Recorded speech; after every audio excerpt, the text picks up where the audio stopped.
Question show time. Your questions, my answers. As always, wherever you are, anywhere on my channel, question pops in your brain, write it down in the comments. I will gather a bunch of them up and I will answer them here. And did you know that I do another separate question show just for the people who subscribe to the newsletter? It's a secret.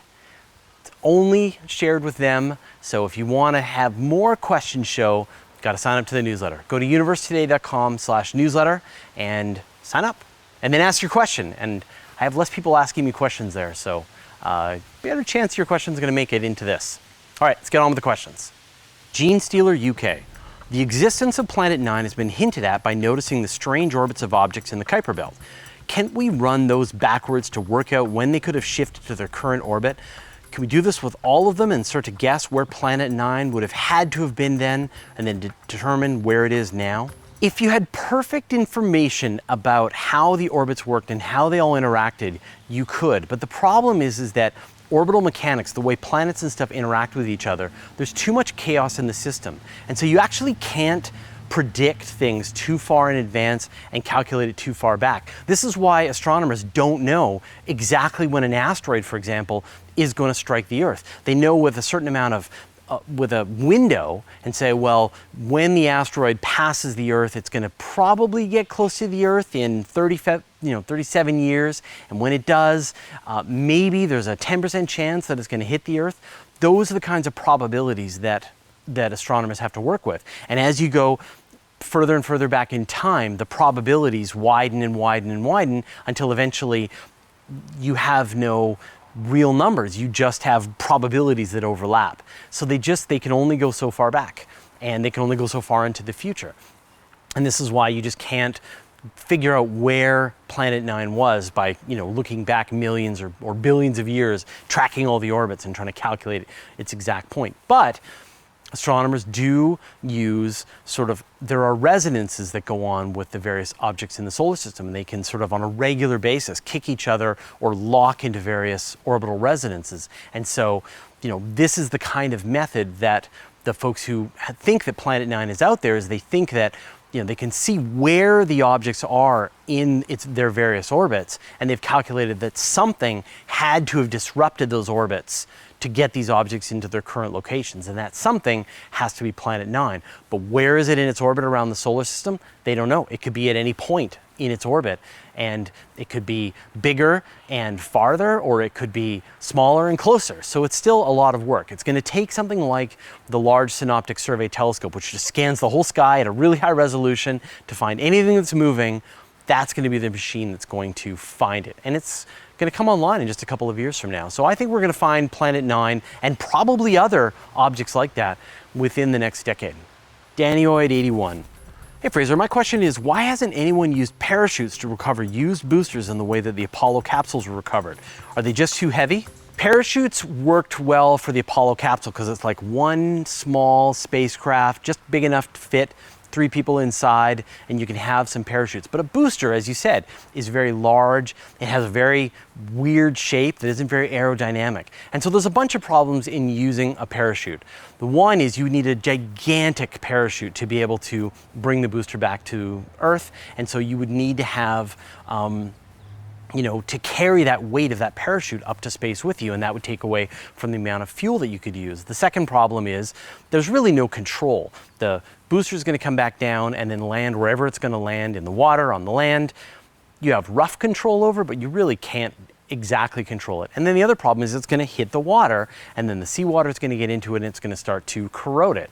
So what SpaceX has done is they have really just leapt right to the best solution, which is you have the booster fire its rockets, slow itself on its trajectory, turn itself around, come back, land either close to the launch pad or on the drone ship, and they bring it back in, they refuel it, and then they launch it again. There's no need for parachutes anymore. Now, there is an idea that's going to sort of use parachutes, and this is what United Launch Alliance is planning as their next version of their rocket. It's called the Vulcan.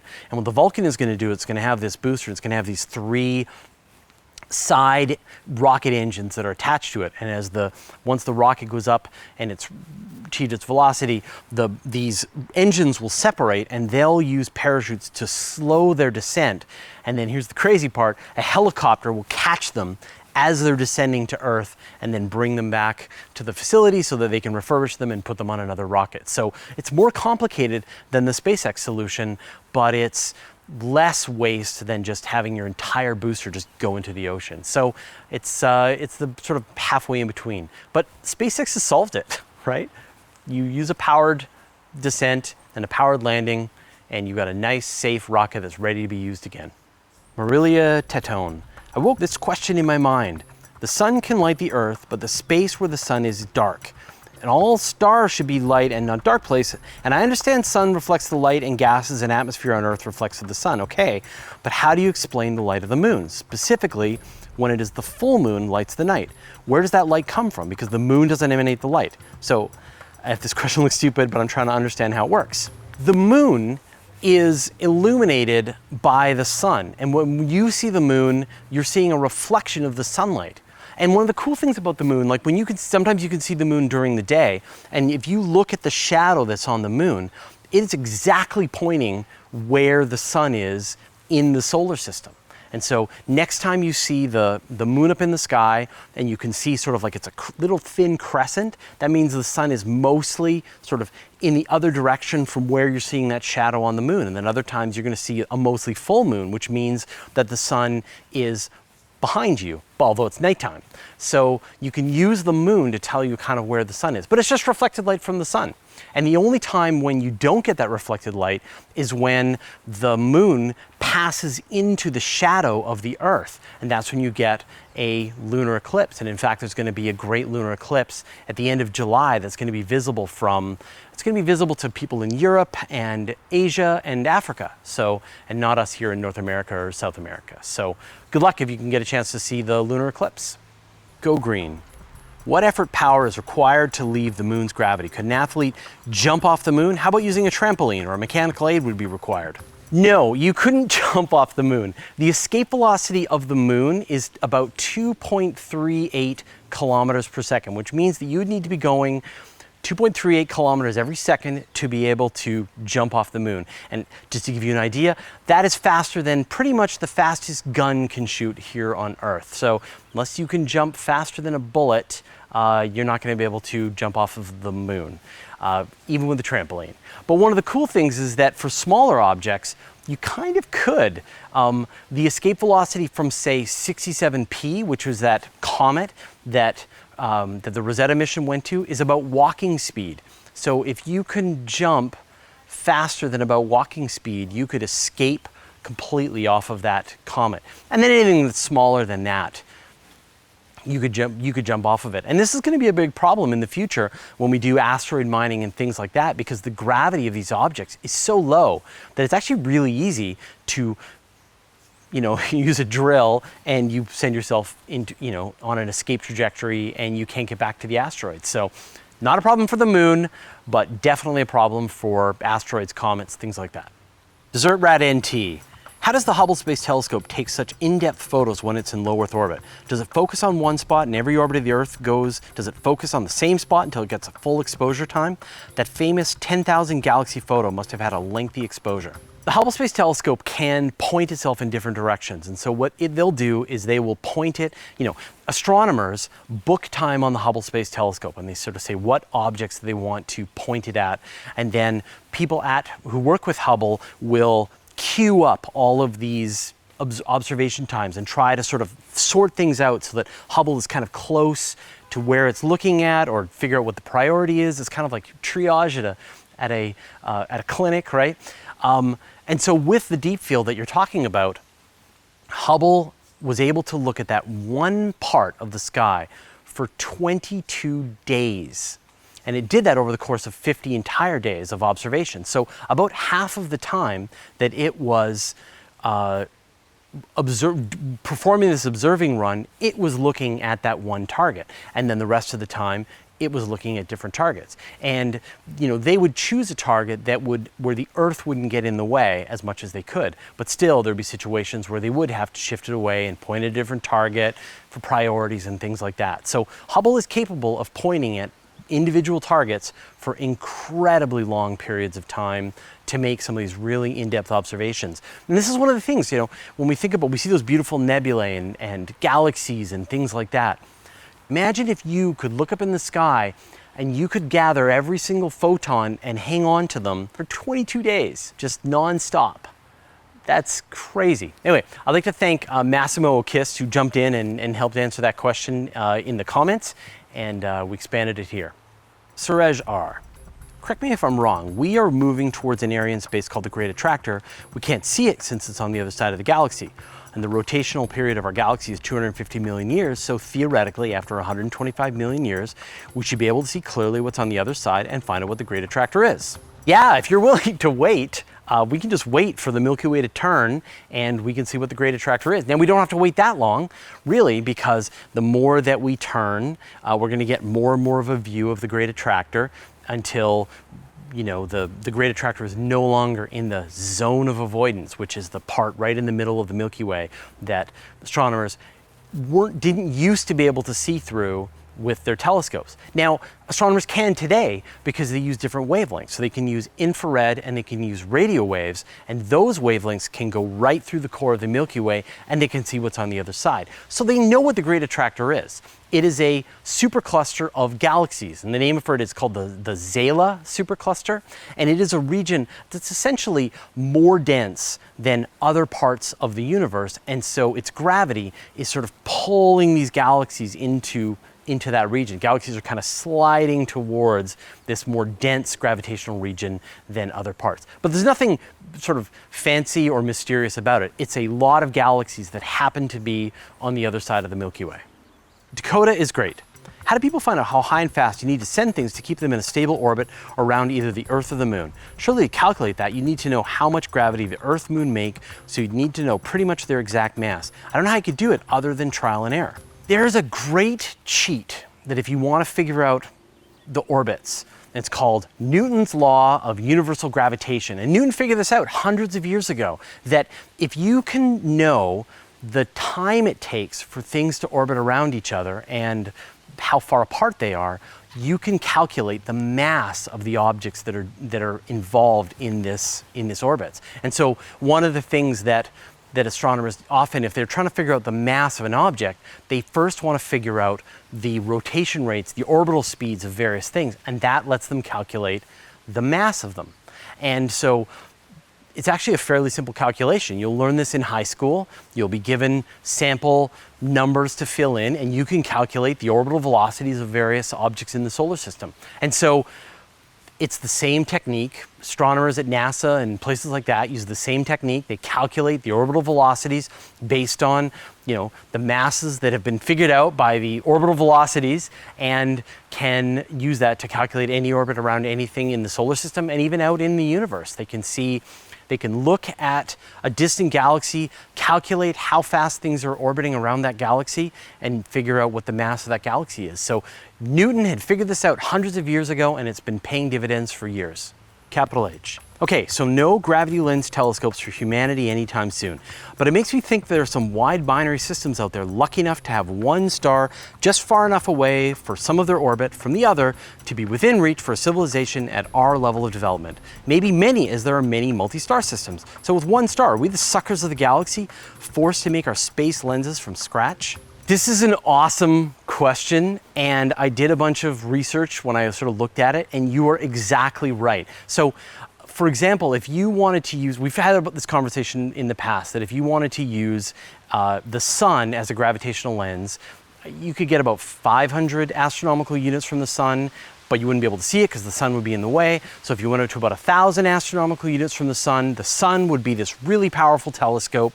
You would block out the light from the sun, you'd get this Einstein ring around the sun, and you would be able to use that as a really powerful telescope. Now, 1,000 astronomical units, there are binary star systems that are at that exact point. And we know that binary star systems at that distance apart can have planetary systems around them. So they're like, we happen to have solar eclipses where the moon and the sun happen to be the same size in the sky. There will be other star systems where people on one star will be at the perfect distance where the other star will be this super powerful natural telescope all the time. And all they have to do is just point their telescope at this other star and block the light from the star and see the Einstein ring around it and watch to see what happens. But the reality is that astronomers do this all the time. They use galaxies as natural telescopes, and they use stars as natural telescopes, and they just wait for these chance encounters all the time. And they are happening all the time, these micro-lensing events. And amateur astronomers, because this micro-lensing event is so powerful, even amateur astronomers can help find planets all on their own with a fairly small telescope. So if this concept fascinates you, don't wait for the big telescopes to be built 1,000 years from now. Get involved in gravitational microlensing today. You can totally volunteer.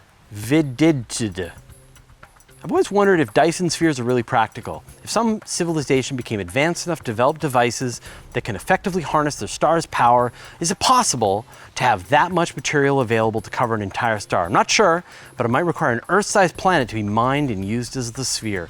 That would really mess up the gravitational equilibrium of the star system, wouldn't it? Sounds almost impossible to me to build such a thing. All right, so a couple of things about Dyson spheres. One, if you dismantled every planet in the solar system, you could build a Dyson sphere with a thickness of about 20 centimeters. So you could absolutely dismantle the entire solar system, and you could build a shell around the sun at a distance of 1 astronomical unit. I wouldn't say no problem, because it would be incredibly difficult, and it wouldn't be stable, and we don't have a material that could be that strong. So the point is that you wouldn't build a sphere. And the concept of a Dyson sphere is really a misnomer. What you would do is you build a Dyson swarm. So you build one satellite, just one solar collecting satellite, or maybe it's a space station at the distance from the sun, and it collects the photons and it just exists. And then you build a second one, and then you build a third one, and then you build a billionth one.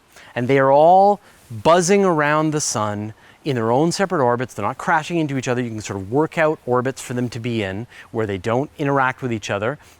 And slowly over time, some advanced civilization is going to block out bit after bit after bit of the light from their star until none is getting out. Every photon that's coming out of that sun is collected by one of these satellites that's zipping around the star. The other thing is that as you dismantled planets, you'd actually make the solar system more stable, right?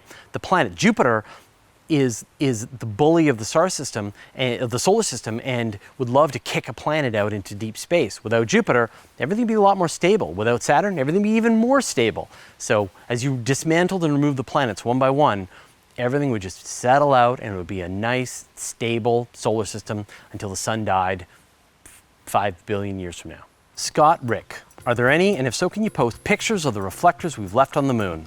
No problem. I'm sure Chad posted a picture of the reflectors on the moon when I read out your question, so there they are. These are reflectors that were put on the moon by the Apollo astronauts, and they're there to allow scientists on Earth to be able to study the exact distance to the moon. And so what they do is they have these reflectors. They have prisms inside of them that when light goes in, it bounces twice and then comes back out in precisely the same direction that it went in. And so astronomers will fire a laser at the moon, at these retroreflectors. The light will go in, bounce, come right back, and they can measure the time it takes for the light pulses to go from the Earth to the moon and then from the moon back to the Earth. And a thing that's very interesting is that actually the light from the reflectors is getting a little dimmer than when the astronauts first put it on the moon, and they think that that's because they're getting kind of bombarded and chipped away at micrometeorites, and they're kind of getting weathered. And they can actually, these experiments are so sensitive that they can detect the weathering on these retroreflectors on the moon, which is pretty cool. So, Hassam Maher. How could the Earth survive a collision with Theia planet 4.5 billion years ago, forming the moon from the remaining debris? Define survive, right? You had this planet that had a little bit less than the mass of the Earth. You had a planet that had the mass of Mars, which is about 1/3 of the mass of the Earth. it smashed into the Earth and turned the entire Earth into molten rock and sprayed out debris into space that turned into the moon. And then the Earth coalesced and cooled down and solidified again, and eventually water was able to form on the surface of the Earth, and we have the planet that we see today. So it didn't get completely torn apart, but it definitely had a bad day. All right, those are your questions. As always, I really enjoy doing this, so please keep them coming. Shorter questions are best. Questions that I haven't answered are best. But go ahead, if you're watching any video on my channel, if a question pops into your brain, just type it in. I'll gather them up and I'll answer them here. All right, we'll see you next week.